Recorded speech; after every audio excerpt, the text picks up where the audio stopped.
20 வருஷமா நீதான் என் வாழ்க்கை, ஹாஸ்பிட்டல் தான் என் உலகம்னு நம்பிக்கிட்டு இருந்த. மிஞ்சி மிஞ்சி போனா 5 வருஷம் இவ உன் கூட குடும்பம் நடத்திருப்பாளா? இவளே உன்னை விட்டு கொடுக்க மாட்டேங்கிறானா? 20 வருஷமா நான் உன் கூட குடும்பம் நடத்திருக்கேனே, என்னால எப்படி முடியும்? 5 25 இப்ப முக்கியம் இல்ல. நீ பாதியில வந்தவ. இவ என் ஃபர்ஸ்ட் வைஃப்.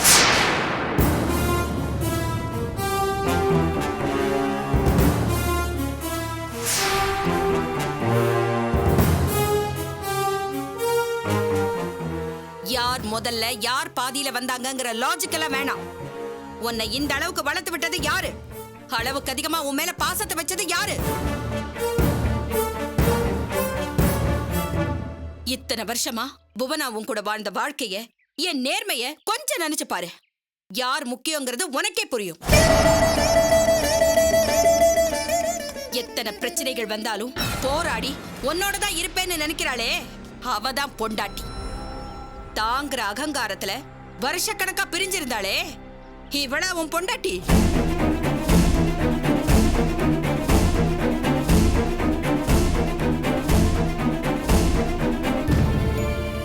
உன்னையே நம்பியிருந்த என்ன தூக்கி எறிஞ்சிட்டு இப்ப இவளோட சேர்ந்து குடும்பம் நடத்திக்கிட்டு இருக்கேன். சத்தியமா சொல்றேன், ஏன் அளவுக்கு உன்னை இவளால சந்தோஷமா பாத்துக்கவே முடியாது. அது எங்க பிரச்சனை, அத பத்தி நீ ஒண்ணும் கவலைப்படாத. அதானே, பாசத்தை பணம் கொடுத்து விலை பேசுற உனக்கெல்லாம் உண்மையான பாசத்தை பத்தி என்ன தெரியும்? நீதான் என் புருஷன்னு நம்பி இத்தனை வருஷமா குடும்பம் நடத்திருக்கேன். என் மகன்கிட்டயே காசு கொடுத்து அனுப்பி எனக்கு செட்டில் பண்ண பாக்குறேன்னா என்ன பொண்டாட்டி நினைச்சியா? இல்ல இல்ல காசுக்காக வந்து போற? கேட்கவே அருவருப்பா இருக்குல்ல? எனக்கும் அப்படித்தானே இருந்திருக்கும். பொண்டாட்டினா அவளை வீட்டுல வச்சு பாத்துக்கணும், பணம் கொடுத்து அவளை அசிங்கப்படுத்த கூடாது. மம்மி, ஏன் இப்படி பேசுறீங்க? ஏய், இனிமே என்ன மம்மின்னு சொல்லாத. ஓகே, உங்களுக்கே பிடிக்கலன்னா இனிமே நான் மம்மின்னு சொல்ல மாட்டேன்.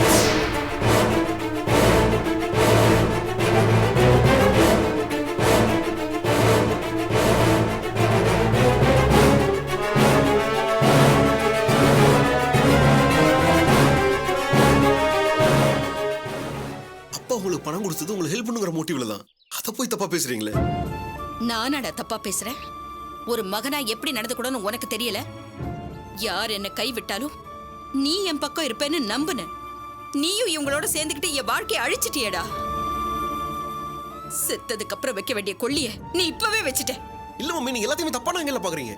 இப்ப கூட உங்களோட தப்ப உங்களால ரியலைஸ் பண்ணிக்க முடியல. சரிங்க, தேவையில்லாம பிரச்சனை பண்றீங்க. கிளம்புங்க, வாங்க போலாம். வாங்க, நான் உங்களை வீட்டுல டிராப் பண்றேன். வாங்க. டேய், விடுடா. அம்மாவோட வாழ்க்கையை அழிக்கிறதுக்கு உதவி பண்ண ஒரே பிள்ளை நீயாதான்டா இருக்க முடியும். என் வாழ்க்கையை நாசமாக்கிட்டு நீ உங்களோட சந்தோஷமா இருக்கியே, எப்படிடா?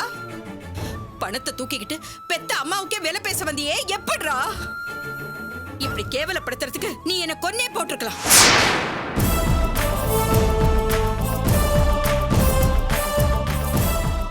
என்னடி, இவளை வீட்டை விட்டு அனுப்பியாச்சு, இனிமே நம்ம ராஜ்யம் தான் கனவு கண்டுகிட்டு இருக்கியா?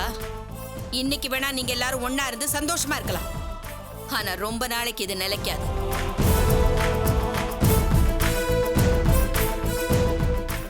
சதி பண்ணி பொண்ணுக்கு கார், பங்களா, ஹாஸ்பிட்டல்னு எல்லாத்தையும் புடுங்கி கொடுத்துட்டேன்னு சந்தோஷப்படாத. இங்க இருக்கிற ஒவ்வொரு பைசாவும் ஒவ்வொரு செங்கல்லும் ஏன் உழைப்புல வந்தது. அதை எவ்வளோ ஒருத்தி அனுபவிக்கிறத வேடிக்கை பார்த்துக்கிட்டு சும்மா இருக்க மாட்டேன். பழைய அதிகாரத்தோட நான் திரும்ப இந்த வீட்டுக்கு வருவேன். அன்னைக்கு நீயும் உன் பொண்ணும் தெருவில் தான் நிக்கணும். ஏய், அதையும் பார்க்கலாம், போடி. என்னால முடியாதுன்னு நினைக்கிறியா? என் சந்தோஷத்தை கெடுத்த யாரையும் நான் நிம்மதியாவே இருக்க விட மாட்டேன்.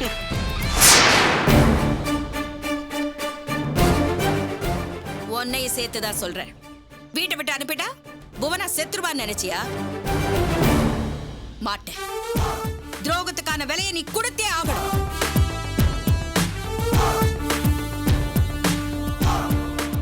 என்னோட ருத்ர தாண்டவத்தை இனிமேதான் நீங்க பார்க்க போறீங்க.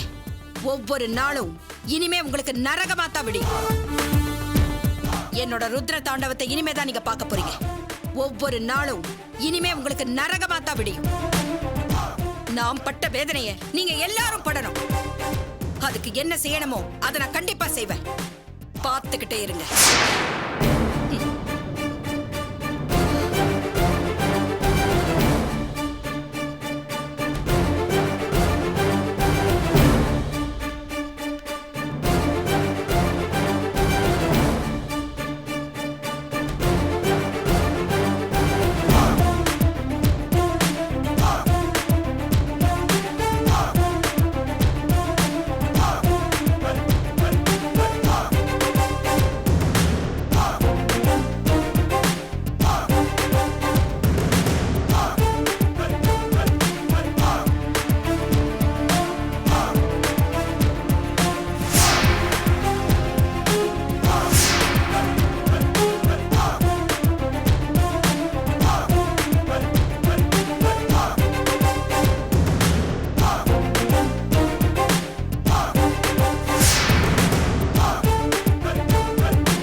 இவளுக்கு புத்தி வரல பத்தியா?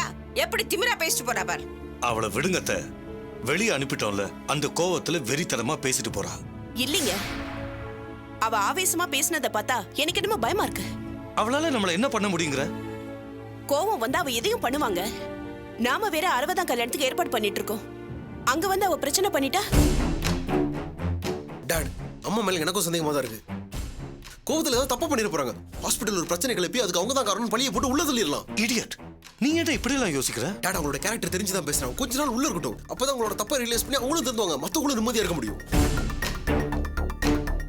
இல்லைன்னா அந்த ஃபங்க்ஷனுக்கு வந்து அதை நிப்பாட்டுறதுக்கும் சான்சஸ் இருக்கு. சேச்சே, அவ அந்த அளவுக்கு எல்லாம் போக மாட்டாடா. டாட், அவங்க கோவமா போயிருக்காங்க. நிச்சயமா ட்ரபிள் கொடுப்பாங்க. பேசாம அவங்கள விஷத்தை வச்சு கொண்டுறலாம்.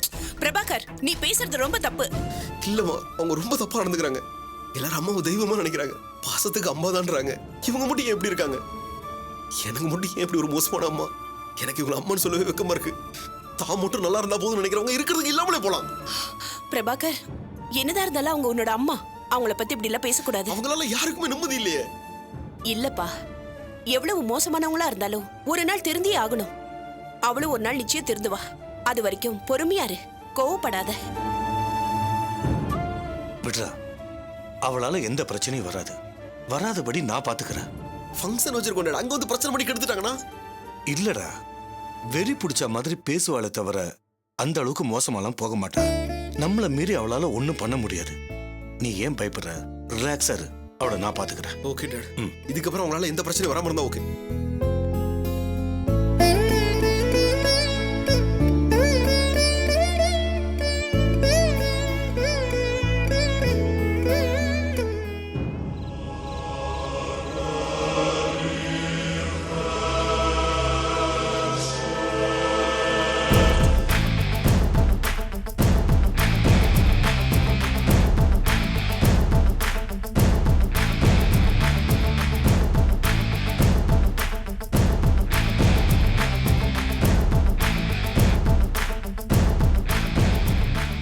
புவனா கையால் ஆகாதவ.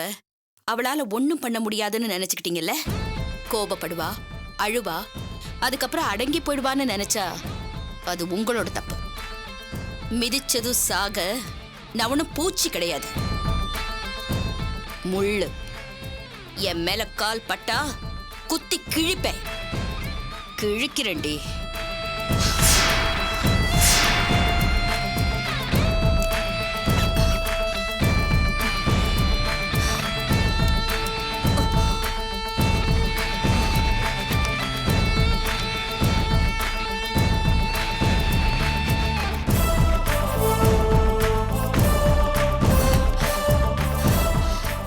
லக்ஷ்மணன் சுந்தரி.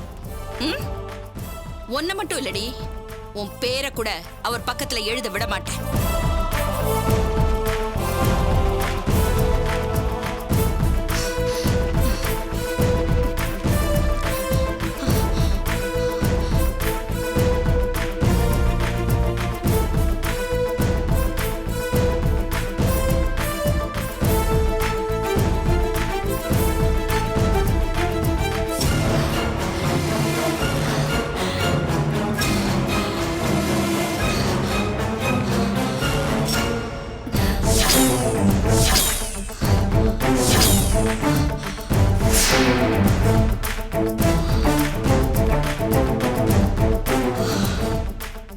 லக்ஷ்மணன், புவனா, இதுதான் சரி.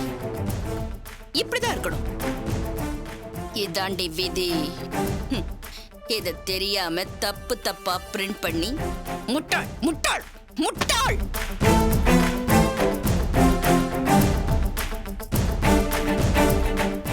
நீ ஆசைப்பட்டது எதுவுமே நடக்காதடி. உன்னையும் அவரையும் பிரிச்சு காட்டுறேன்.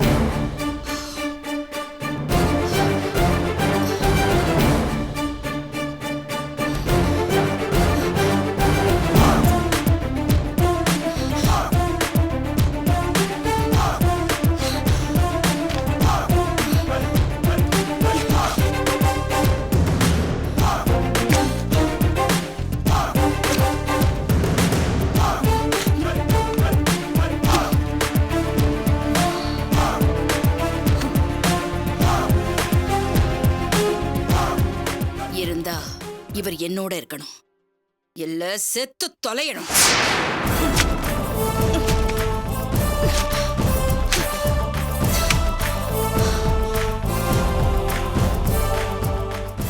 இவ்வளவுக்கும் காரணம் துளசி, தமிழரசு, பிரபாகர், அகிலன்.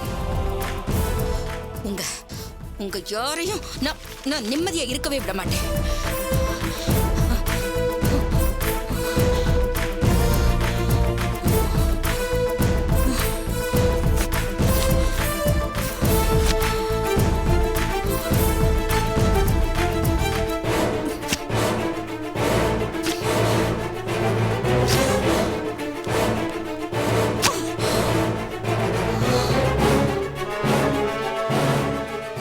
எல்லாரும் சேர்ந்து என்ன நிம்மதி இல்லாம பண்ணிட்டீங்கல்ல. உங்க யாரையும் நான் நிம்மதியா இருக்க விட மாட்டேன். உங்களை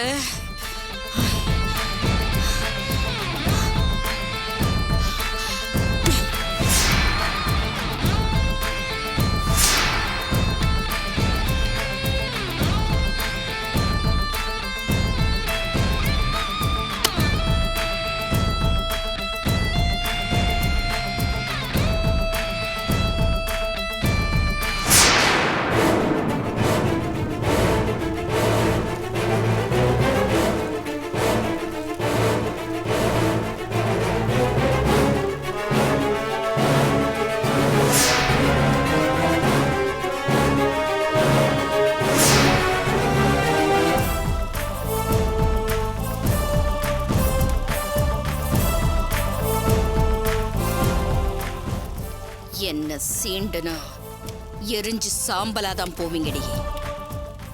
எல்லா பாவமும் உங்களை படைச்ச கடவுளுக்கு.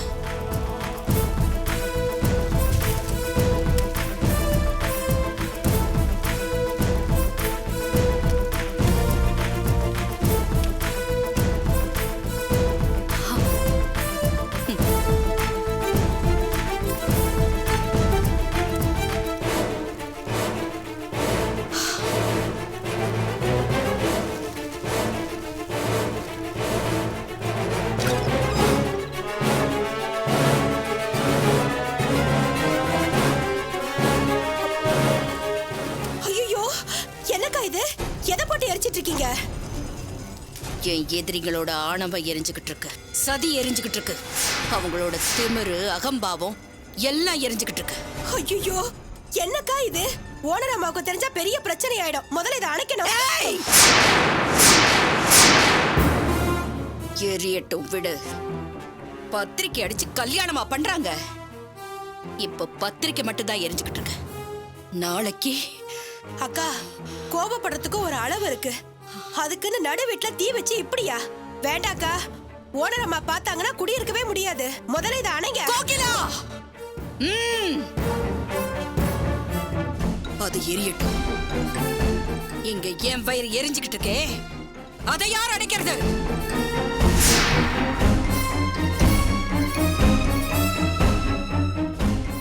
என் வாழ்க்கையை நாசமாக்கிட்டு அவங்க 60ஆம் கல்யாணம் பண்ணிக்குவாங்க. கோபப்படாம கைத்தட்டி சிரிக்கவா முடியும்? நான் இங்க தனியா கடந்து வேதனைப்படுறேன், அவங்க அங்க சந்தோஷமா இருப்பாங்களா? விட மாட்டேன்டி. இங்க எரியற நெருப்பு அங்கேயும் எரியும். கல்யாண பத்திரிக்கை எரிஞ்சு போன மாதிரி அவங்க வாழ்க்கையையும் எரிச்சு சாம்பலாக்குவேன். இல்லனா என் பேர் புவனா கிடையாது.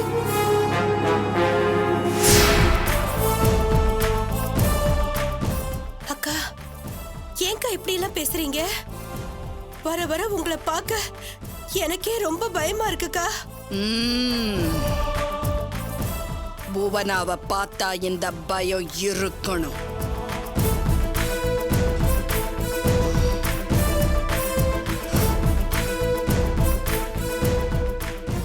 என்ன அழிக்க சதி அடி பண்றீங்க. சதி உங்களை ஒப்பாரி வச்சு கதறி அழ வைக்கிறேன்டி. நாளைக்கு அது கல்யாண வீடா இருக்காது, துக்க வீடா மாத்தி காட்டுறேன்.